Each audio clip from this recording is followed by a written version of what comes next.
las primeras cosas que me llama la atención es que en este año y medio, este es el tercer tema de fondo que tratamos sobre policía y el comportamiento en la ciudad. El primero fue recién llegamos, antes incluso de la pandemia, sobre el caso del 2019, el caso de Dylan Cruz y todo lo que pasó en ese noviembre del 19. Luego, a finales del año pasado, desde la virtualidad, a causa de lo que pasaron en las noches del 10 y 11 de septiembre, y ahora por tercera vez, concejal Armando, a raíz de la protesta social de este 2021. Desafortunadamente, en nuestra sociedad desarrollamos una alta tolerancia a la violencia y una altísima tolerancia a la muerte. Desafortunadamente, que haya 10, 15, 20, 35 muertes, que sean vándalos, que sean ciudadanos, que sean de policía, terminan siendo un simple titular. Y hay una reflexión que debemos hacer de fondo, ya lo hablaba el concejal Sarmiento, comparándolo con lo que pasó con los chalecos amarillos en el caso de París, en Francia. Y quiero arrancar también haciendo énfasis en el principio de la no violencia. Aquí tenemos que hacer un compromiso real y político para rechazar cualquier tipo de violencia física dentro de nuestra sociedad y, por supuesto, dentro de nuestra ciudad. El primer punto al cual quiero hacer énfasis es sobre la responsabilidad del gobierno nacional. En esa falta de liderazgo, en esa falta de visión, en esa falta de construcción de confianza frente a lo que se dijo en campaña y cómo se ha venido gobernando, pues genera esas consecuencias de ese malestar y ese odio y esa rabia por lo que estamos pasando no solo en Bogotá, sino en otras ciudades del país. Y sí es cierto, la alcaldesa Claudia López tiene la chequera para Bogotá, pero la gran chequera del país, quien tiene en su poder tomar las decisiones de fondo sobre educación, sobre salud, sobre desarrollo económico, es el gobierno nacional y ahí hay una gran primera responsabilidad. Que no nos podemos quedar únicamente en lo que está haciendo esta administración, en lo que está pasando en Bogotá, sino de fondo en las decisiones que está tomando un gobierno nacional que, insisto, ha perdido mucha credibilidad y mucho liderazgo. Sin embargo, ahí, secretario de Defensa, me surge una primera, de Seguridad, perdón, me surge una primera pregunta, y es cuánta autonomía está teniendo la alcaldesa y cuánta autonomía está teniendo usted como secretario de Defensa a la hora, por ejemplo, de tomar decisiones frente a cómo actúa el ESMAD. A mí sí me ha costado creer, y lo he dicho en diferentes espacios de opinión y de debate, que la alcaldesa Claudia López, que el secretario de Gobierno, que el entonces secretario de Seguridad tomaran esas decisiones de que el ESMAD actuara como estaba actuando. Por el contrario, al ver la foto de su posesión junto al ministro de Defensa, junto al ministro del Interior, me mandó ese mensaje que hay una relación mucho más directa con el gobierno nacional y sí quisiera saber sobre esa autonomía o no.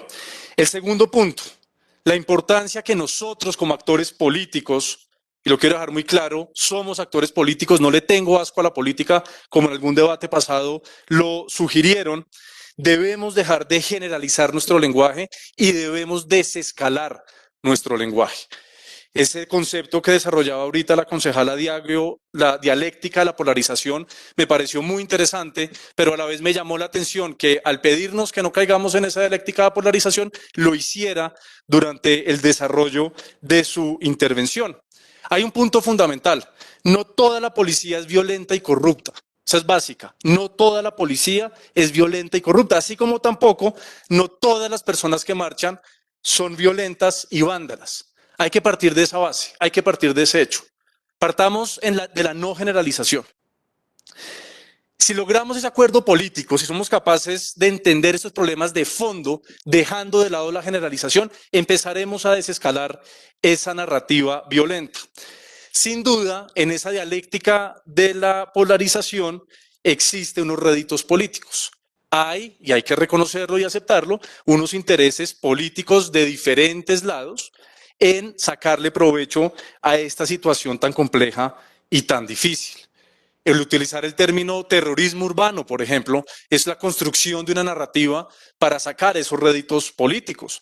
O también politizar y llevar al extremo una defensa legítima de quienes no tienen cómo defenderse, pero aprovechar eso como un lenguaje político para más adelante sacar esos réditos. Y ahí nosotros como actores políticos debemos tener ese compromiso. Hay un tercer punto, y es que el gran problema de la policía en este momento es la falta de confianza. Ustedes van a encontrar en las pantallas dos gráficas muy sencillas. La primera es de del barómetro de las Américas. Ustedes ven en azul la confianza hacia la policía y en rojo los participantes en las protestas de Bogotá. Desde aquí no alcanzo a ver bien, pero dice que cerca del 32% de quienes se les consultó confían en la policía. En el año 2020, de quienes salieron a las marchas, únicamente el 3% estaba confiando en la policía. Ahí hay un reto enorme, secretario de Seguridad, coronel Camilo Sánchez, en poder recuperar esa confianza por parte de la institución en la ciudadanía. Recuperar la confianza es una tarea dificilísima, quizás lo más difícil en cualquier tipo de relación entre la sociedad y entre los seres humanos. Y la mejor manera para recuperar esa confianza es liderando con el ejemplo.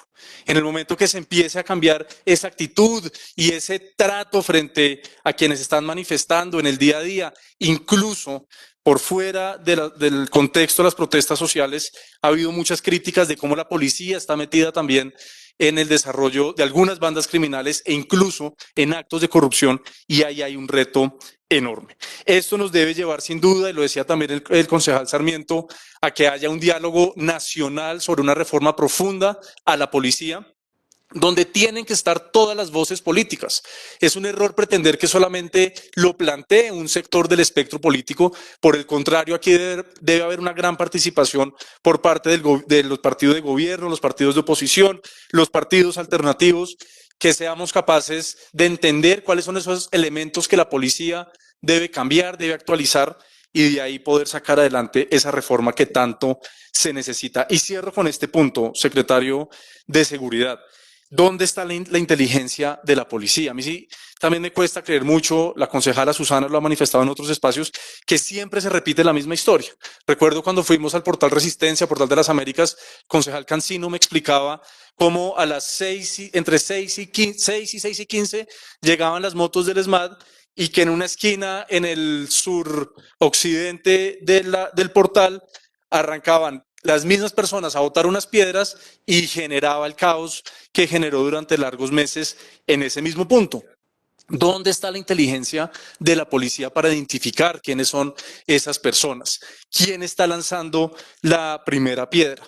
Y sí me hizo falta en este debate, y con esto cierro, presidente, que no se citara al gerente de Transmilenio, ya que hubo unas denuncias muy concretas por parte de la concejala Muhammad, por parte del concejal Cancino, frente al uso o no del portal de las Américas como centro de tortura.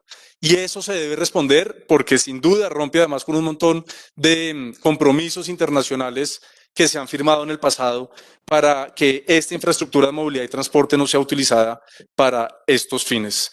Gobierno nacional, desescalar nuestro lenguaje, la recuperación de confianza por parte de la policía, la importancia de esa reforma policial y sin duda el uso de inteligencia para ser más eficientes en esta labor.